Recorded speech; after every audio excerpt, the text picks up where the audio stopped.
मी देवेंद्र फडणवीस यांचे असणारा जाहीर आभार मानेन की त्यांनी असं म्हटलंय की नक्षलवादी हे संविधान मानत नाही म्हणून आम्ही त्यांना नक्षलवादी म्हणतोय.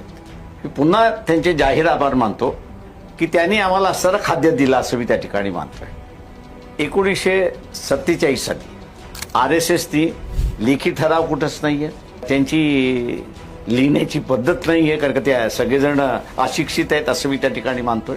पण त्या काळचे त्यांचे जे वर्तमानपत्र होते, पाचजन्य असतील आणि इतर जे असतील, त्याच्यामध्ये त्यांनी असं म्हटलेलं आहे की RSS हे भारतीय संविधान मानत नाही.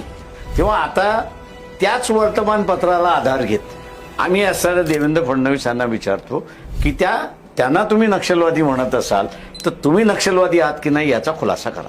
Logic should be same. बरोबर. नियम सुद्धा सारखे असले पाहिजे. ते संविधान मानत नाहीत, मी 100% मानतोय. माओवादीवादी जे आहेत ते संविधान मानत नाही, हे 100% मी मानतोय. पण तुमची संघटना सुद्धा तेच म्हणते की आम्ही हे संविधान मानत नाही. मग तुम्हाला असणारा आम्ही अर्बन नक्षलवाद म्हणा किंवा नक्षल का म्हणू नये. आणि तुम्ही स्वतःवरती केस दाखल करून घेणार आहात का आता गव्हर्नरची सही झाली की